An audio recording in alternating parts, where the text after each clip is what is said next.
विक्रमादित्य ने बेताल को फिर से उठाया और चल दिया। बेताल ने कहा, सुनो राजन, कालांतर में उज्जैन नाम की नगरी में हरिदास नाम का एक व्यक्ति रहा करता था। वह काम के सिलसिले में कुछ समय के लिए किसी दूसरे राज्य में गया हुआ था। हरिदास की एक बेहद सुंदर बेटी थी जो शादी के योग्य हुई तो वह हर समय अपनी बेटी के लिए उचित वर के बारे में सोचता रहता। एक रोज एक ब्राह्मण हरिदास के पास आया और बोला, मैंने सुना है आपकी एक बेहद गुणवान पुत्री है और वो शादी योग्य हो गई है। आप उसका विवाह मेरे साथ कर दीजिए, मैं उसे काफी खुश रखूंगा। हरिदास ने कहा, मैं अपनी बेटी की शादी उसी से करूंगा जो सर्व गुण संपन्न हो। ब्राह्मण ने कहा, मेरे पास एक ऐसा चमत्कारी रथ है जिसमें बैठकर पल भर में जहाँ चाहो वहाँ पहुँचा जा सकता है। हरिदास ने कहा, ठीक है, कल सवेरे उसे यहाँ लेते आना। अगले दिन वो सच में उस चमत्कारी रथ को ले आया। उस दृश्य को देखकर हरिदास भौंचक्का रह गया। दोनों उस चमत्कारी रथ पर बैठकर उज्जैन के लिए निकल पड़े। वहाँ पहुंचकर हरिदास को पता चला कि उसके बेटे ने अपनी बहन के लिए पहले ही लड़का ढूंढ रखा है और उसकी पत्नी ने भी अपनी बेटी के लिए दूसरा लड़का पसंद कर रखा है। हरिदास धर्म संकट में पड़ गया। तभी ऊपर से जा रहे एक राक्षस की नजर हरिदास की सुंदर बेटी पर पड़ी और वो उसे उठाकर ले भागा। हरिदास बेबस होकर रोने लगा। तभी उन तीनों में से एक लड़का बोला, मैंने इस राक्षस के बारे में एक किंवदंती सुन रखी है, वो जरूर उसे विंध्याचल पहाड़ी पर लेकर गया है। तभी दूसरे लड़के ने कहा, मेरे रथ पर बैठो और चलो,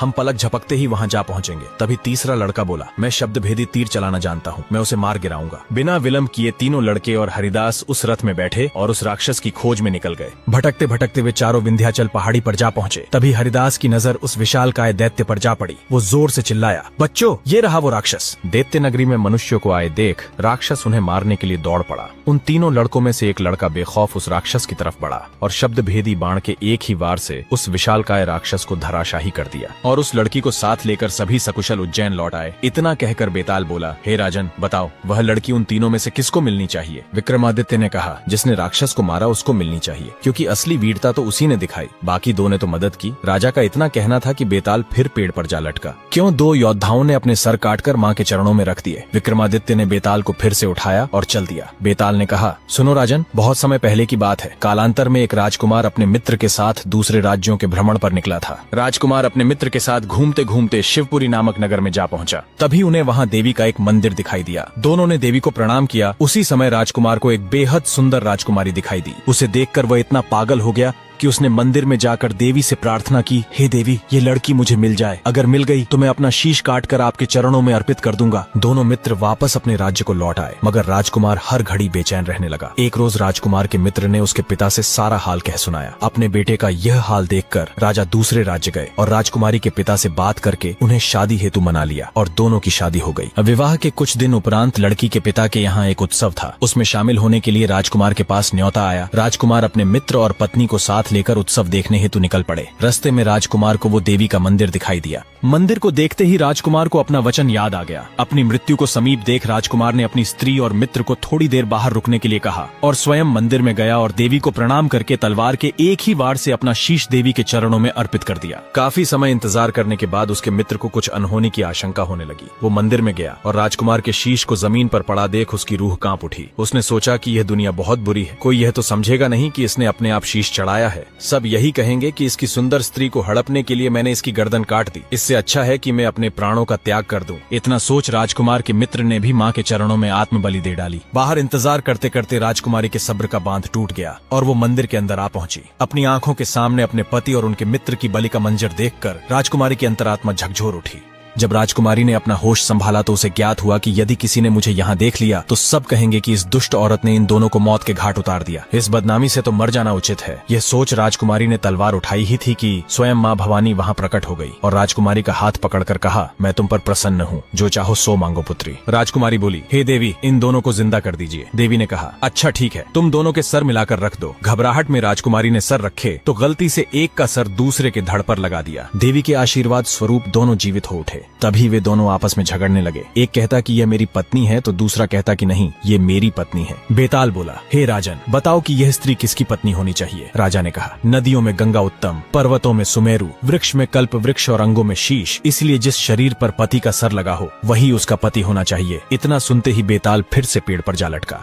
आखिर क्यों माता पिता ने हंसते हंसते अपने पुत्र की बलि दे डाली। विक्रमादित्य ने बेताल को फिर से उठाया और चल दिया। बेताल ने कहा, सुनो राजन, कालांतर में चित्रकूट नगरी का राजा एक दिन शिकार खेलने जंगल में गया। घूमते घूमते वह रास्ता भटक गया और एक पेड़ की छांव में जा बैठा। विश्राम करते समय राजा को एक ऋषि कन्या दिखाई दी। उसे देखते ही राजा उस पर मोहित हो गया। तभी वहाँ ऋषि आ पहुंचा और उसने राजा के आने का प्रयोजन पूछा। राजा ने ऋषि को पूरी बात कह सुनाई। ऋषि ने कहा, बेटा तुम क्यों जीवों को मारकर पाप करते हो? ऋषि की बात सुनकर राजा बोला, हे ऋषिवर, मैं आपको वचन देता हूँ, आज के बाद कभी भी शिकार नहीं खेलूंगा। राजा की परम त्याग भावना देखकर ऋषि बहुत प्रसन्न हुआ और बोला, राजन मैं तुमसे बहुत प्रसन्न हूँ, तुम्हें जो मांगना हो मांग लो। राजा ने ऋषि कन्या मांगी और साधु ने खुश होकर दोनों का विवाह कर दिया। राजा जब उसे अपने साथ लेकर जा रहा था, तभी रास्ते में एक विशालकाय दैत्य ने दोनों का रास्ता रोक लिया। राक्षस ने राजा को धमकाते हुए कहा कि मैं तुम्हारी रानी को मौत के घाट उतारने जा रहा हूँ। अगर तुम चाहते हो कि यह बच जाए तो 7 दिन के भीतर एक ऐसे लड़के की बलि का प्रबंध करो जो अपनी इच्छा से बलि दे। और उसके माता पिता उसे मारते समय उसके हाथ पैर पकड़े। अपनी पत्नी को खोने के डर से राजा ने उस दैत्य की बात मान ली। वह रानी को लेकर अपने राज्य लौट आया और अपने दीवान को सब हाल कह सुनाया। दीवान ने कहा, महाराज आप परेशान न हो, मैं इसका उपाय करता हूँ। दीवान ने एक योजना बनाई। उसने 7 बरस के बालक की सोने की मूर्ति बनवाई और उसे कीमती गहने पहनाकर गांव गांव घुमवाया। यह कहलवा दिया कि जो कोई 7 बरस का बालक अपनी स्वेच्छा से बलिदान देगा और बलिदान के समय उसके माँ बाप उसके हाथ पैर पकड़ेंगे, उसी को यह मूर्ति और 100 गांव मिलेंगे। ये खबर सुनकर एक बालक राजी हो गया। उसने अपने माँ बाप से कहा, आपको बहुत से पुत्र मिल जाएंगे, मेरे शरीर से राजा की भलाई होगी और आपकी गरीबी मिट जाएगी। माँ बाप ने मना किया, पर बालक ने हट करके उन्हें राजी कर लिया।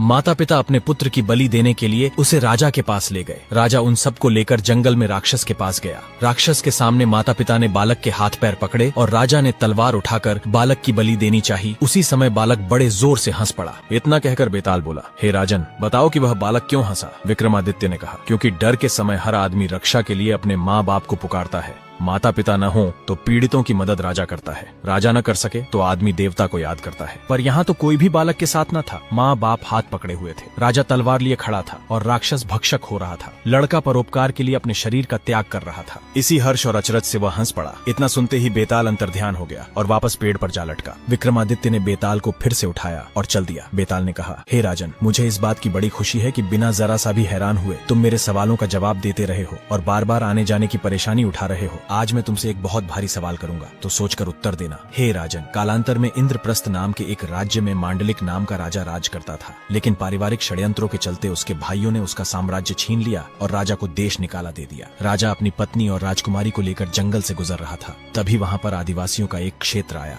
राजा ने रानी से कहा, तुम दोनों जंगल में छुप जाओ, नहीं तो ये लोग तुम्हें परेशान करेंगे। रानी और राजकुमारी जैसे ही जंगल में छुपे कि आदिवासियों ने राजा पर हमला कर दिया और राजा की मृत्यु हो गई और वो लोग वहाँ से चले गए। हमलावरों के जाने के बाद रानी और बेटी जंगल से निकलकर आईं और राजा को मरा देखकर बड़ी दुखी हुई। रानी और राजकुमारी जंगल से भागकर एक तालाब के किनारे जा पहुंची। तभी एक साहूकार अपने बेटे के साथ जंगल से गुजर रहा था। जंगल में 2 स्त्रियों के पैरों के निशान और शाही दुपट्टा पड़ा देखकर साहूकार समझ गया कि ये दोनों कोई साधारण औरतें तो नहीं है, जरूर किसी राजघराने से है। साहूकार ने अपने बेटे से कहा, अगर ये दोनों स्त्रियां मिल जाए तो तुम किसी भी एक से शादी कर लेना। लड़के ने कहा, छोटे पैर वाली कम उम्र की होगी, उससे मैं विवाह कर लूंगा, आप बड़े पैर वाली से शादी कर लेना। साहूकार विवाह नहीं करना चाहता था, पर बेटे के बहुत आग्रह करने पर वह राजी हो गया और अपने पुत्र को वचन दे दिया। थोड़ा आगे बढ़ते ही दोनों को रानी और राजकुमारी दिखाई दी। साहूकार ने पूछा, हे देवी, आप दोनों कौन हो? रानी ने साहूकार को सारा हाल कह सुनाया। साहूकार उन दोनों को अपने घर ले गया। कुछ समय पश्चात साहूकार ने रानी से दोनों की शादी के बारे में पूछा तो वह मान गई, लेकिन तभी पता चला कि रानी के पैर छोटे हैं और पुत्री के पैर बड़े।